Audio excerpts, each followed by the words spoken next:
a dinosaur, but I'm a happy dinosaur. What's life without music? I'm not going to worry about anything. I'm too old to worry. I really am.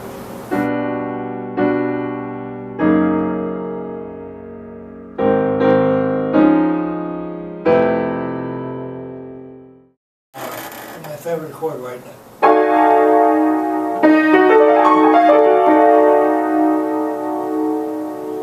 Second favorite chord.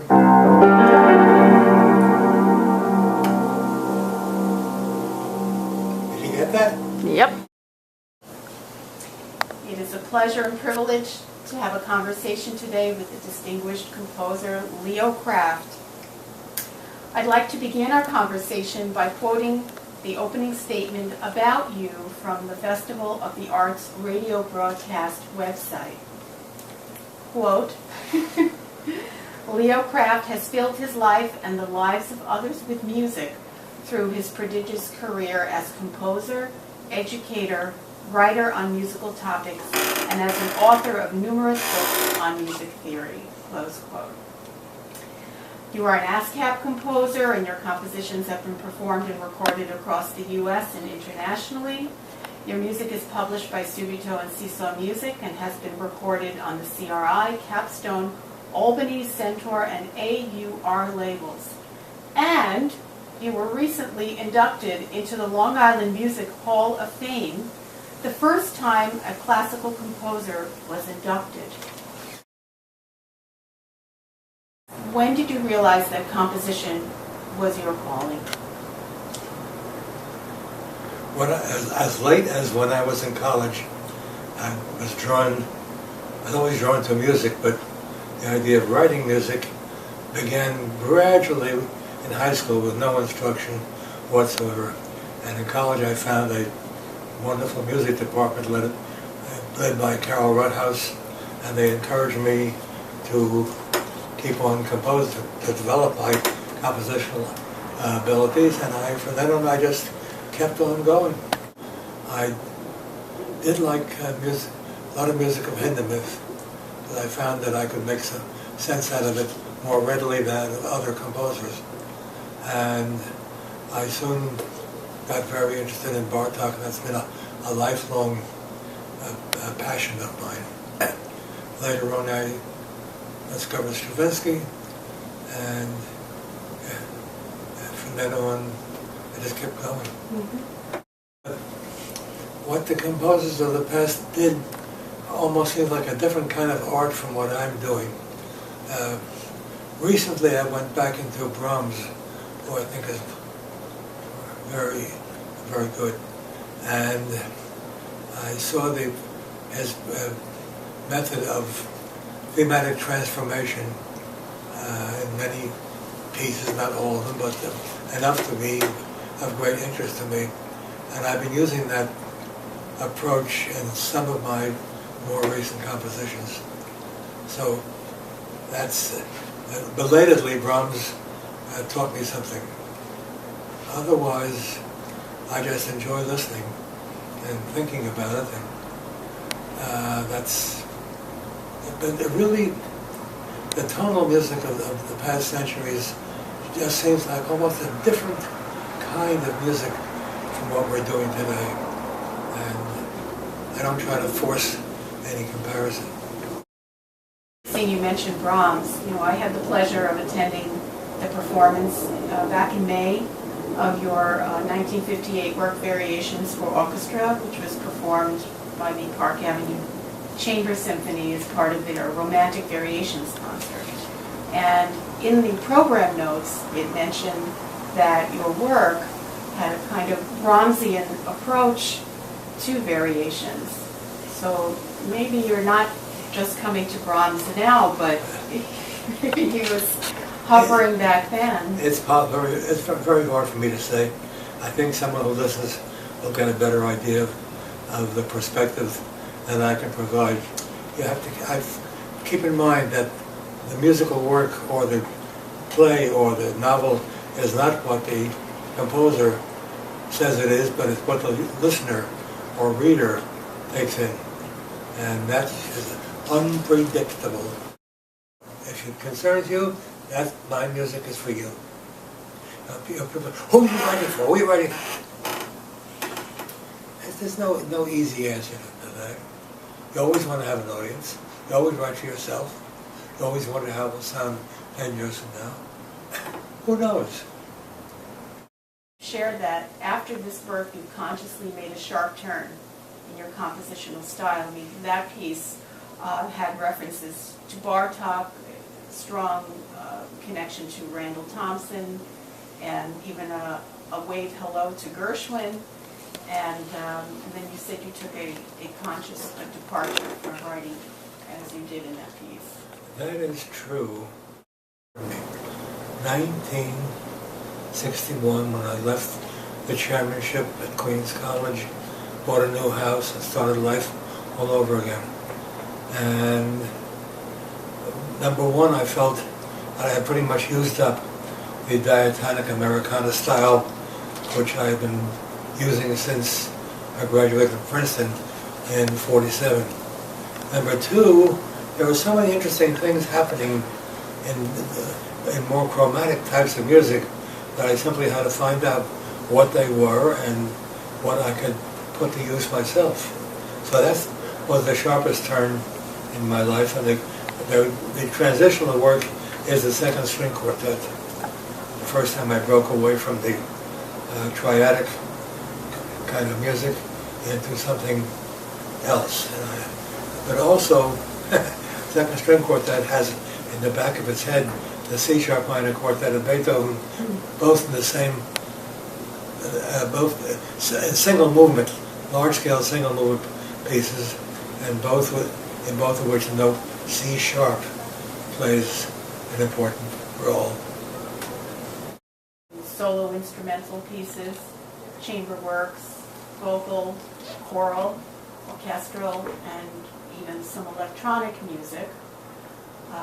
You even did multimedia, which we actually did together with Found in Nature, which is the first time you said you had never written for solo piano when it was not front and center, but the collaboration worked beautifully, and the context of the piano worked well in the ensemble with digital animation. It was very effective. You have a strong commitment to revising your works. You know, most composers write and they revise a work before it's published, but you've been proactive and maybe fair to say open to revisiting your works and making sometimes large and sometimes very gentle and rather subtle changes, sometimes just a note or two, but it can have a profound impact on the context and the destiny of a chord or a phrase. What is your motivation for revising? Thank goodness I've had enough time to get a long-range perspective on some of my work. And when I hear something that I think I could do a lot better, I don't hesitate to rewrite or rethink, even if I'm talking about a piece that has been published and recorded. But I just can't help it. I try not to do that. I try to get it right the first time. But and sometimes, as in piano partita, I got it right just like that. But in other works, the variations for orchestra have been revised any number of times, almost after each performance. And I hope the seams don't show. So this encourages me. Really, in your commitment and approach to the teaching of music within the higher education curriculum. And you've had a distinguished career, most prominently as professor of music at the Aaron Copland School of Music at Queens College, to which you are now professor emeritus, though you prefer being called full composer. So, Yes. I like that. And just as a personal comment, I've been one of the hundreds of students privileged to have had you as their professor and mentor, and you taught composition, theory, ear training, dictation, 20th century music, because we were in the 20th century, as well as graduate seminars, and you also served as chairman of the of the school when it was still a department. What were your goals in educating young college musicians? The back of my mind is a thought that every course, even if it's called theory, is somewheres music appreciation. And to show students what's beautiful, interesting in musical composition, whether it fits some particular lesson or not. I can do that slyly, and it worked in many cases. What the composer needs is as much experience in performance as possible, whereas theory and history are, I think, very closely linked. As you see music developing over a span of time, then the music itself changes, so-called theory. My late friend Sol Novak made that point very effectively. And if I were starting all over again and were the king of a school of music, I would be sure that the composition students had as much experience in performance as possible, and then put together theory and history in a meaningful way. Taught us how to listen and how to think. So you shaped our intellect and you challenged and encouraged us, and along with your colleagues, we all had a strong anchoring also of music in our tongue and the opportunity to hear it as it was being created. So just as you're saying the composers needed opportunity for performance in order to move forward, we as performers had an opportunity to experience newly written compositions. And we got to perform a lot of fantastic music. I think that's very important for the performers.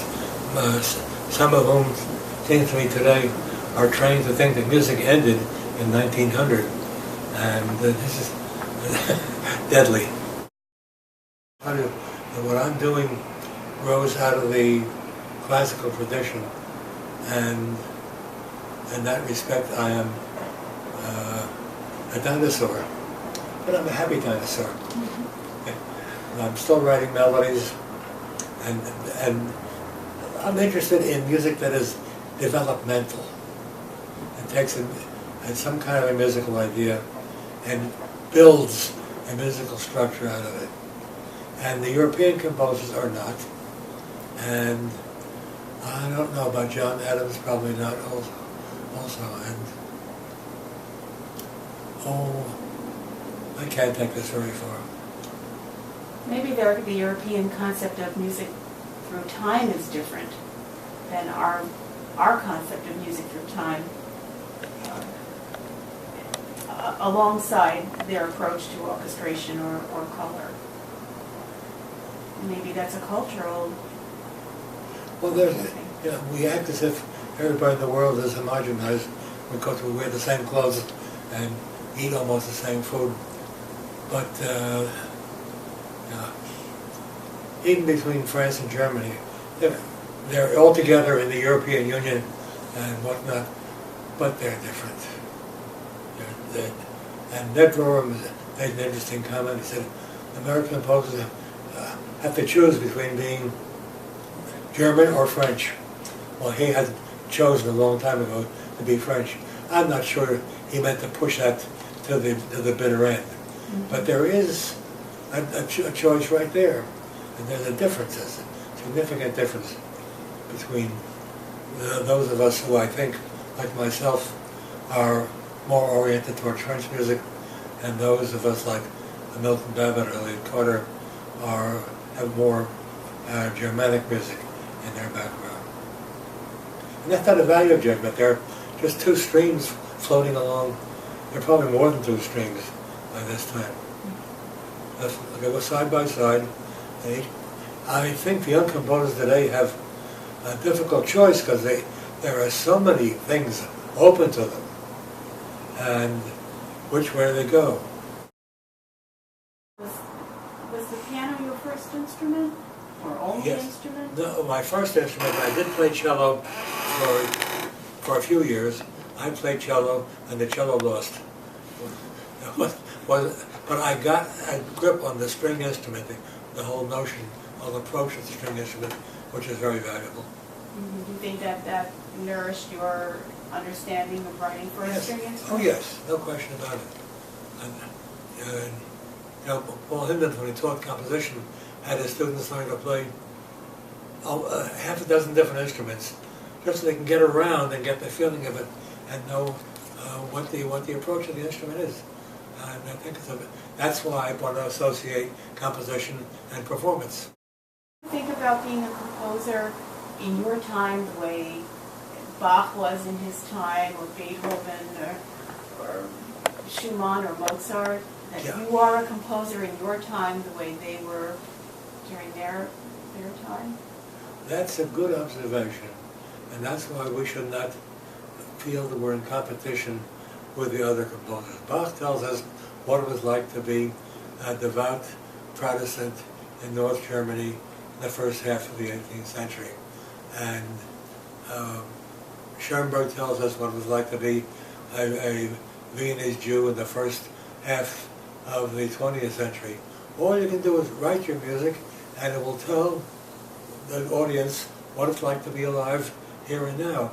And even though there are many discouragements along the way, I think the composer has a responsibility to write his music or her music, because that's the music of his time and his place and his culture. And you don't go around making comparisons with anything else. Each composer has to write not what he thinks will sell, but there's no danger of that. But what comes from the heart and from the head too. There's a lot of brain work in composition.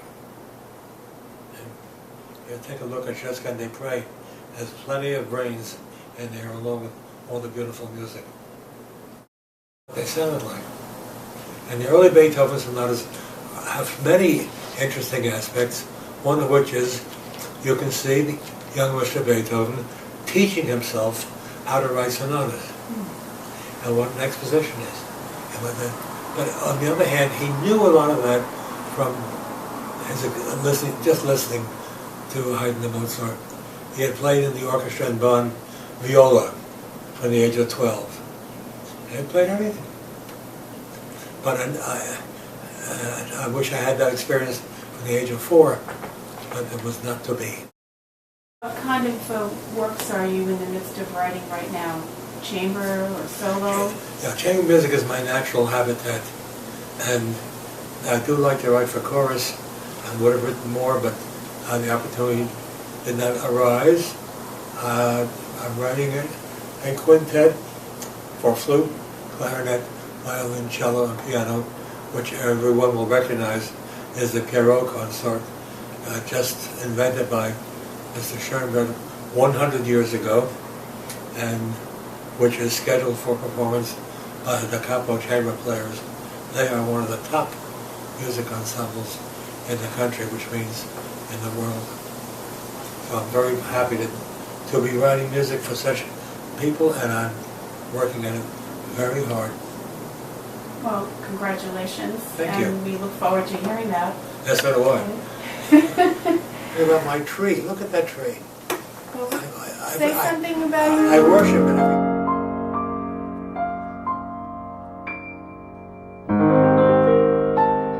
You can see the seasons transition right outside your window. The seasons, yeah. Well, the procession of the seasons is right there. All kinds of things. With the leaves? The wind going through the tree? Yep. The wind. It's beautiful. Thank you, Leo, You're very welcome, for our Laura. most wonderful afternoon together. I'm happy to be I'm still teaching, so this is another form of teaching. But now I guess I'm teaching about myself, which I rarely do. And we keep learning from you. Thank you. I keep learning from life. Oh, there's a lot. Thank you. My pleasure.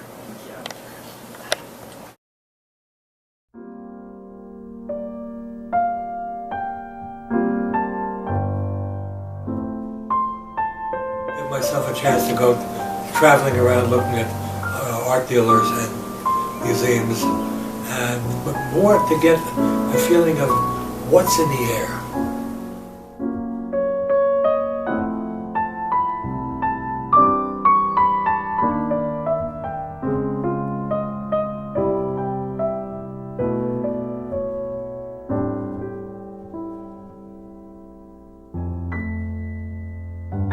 And the birds sing symphonies, concertos, sonatas constantly.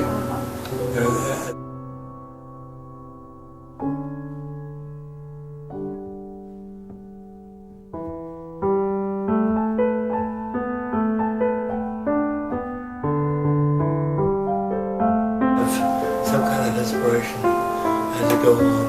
What do you think, Karen? Can you make something out of it?